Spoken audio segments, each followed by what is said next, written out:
Assalamualaikum warahmatullahi wabarakatuh. Perkenalkan, nama saya Randy Saputra dengan NPM 224111147 dari kelas manajemen 22B.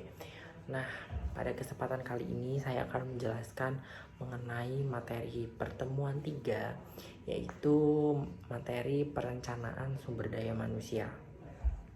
Nah, untuk yang pertama saya akan menjelaskan mengenai definisi dan apa itu perencanaan sumber daya manusia. Nah, pengertian dari perencanaan sumber daya manusia.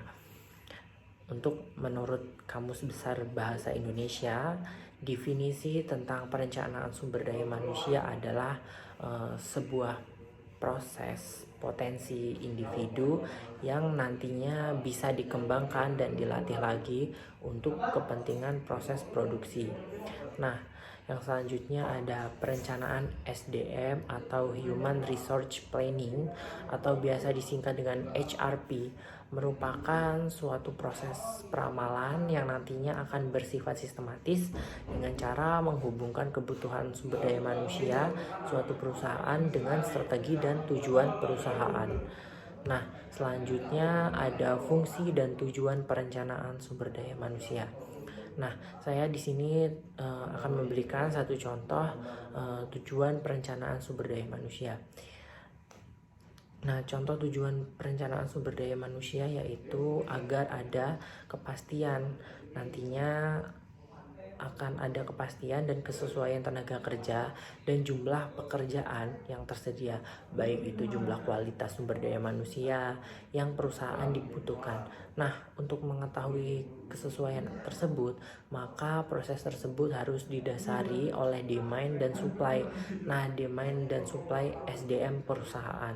Nah, selanjutnya ada fungsi yang pertama, yaitu manajemen sumber daya manusia ini nantinya akan sangat membantu sekali kepada Departemen SDM yang nantinya akan mengantisipasi kebutuhan jumlah dan kualitas tenaga kerja di kemudian hari nanti.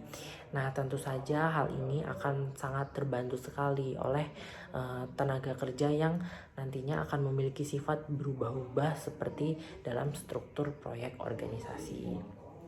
Nah, tujuan MSDM ini nantinya akan memiliki perencanaan yang pertama seperti mengenali ketersediaan tenaga kerja saat ini.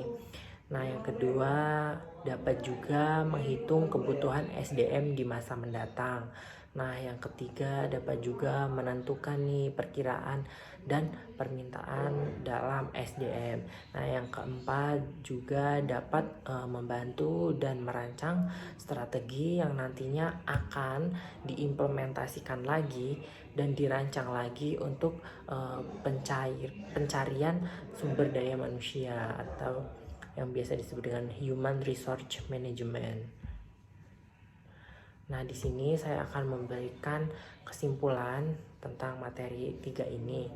Nah, untuk kesimpulannya, perencanaan sumber daya manusia ini nantinya akan dilakukan dengan baik dan tentu saja akan sangat membantu sekali untuk HR untuk memenuhi kebutuhan tenaga kerja perusahaan, baik itu dari aspek skill, kemampuan, kualifikasi, serta jumlah yang nantinya akan memadai.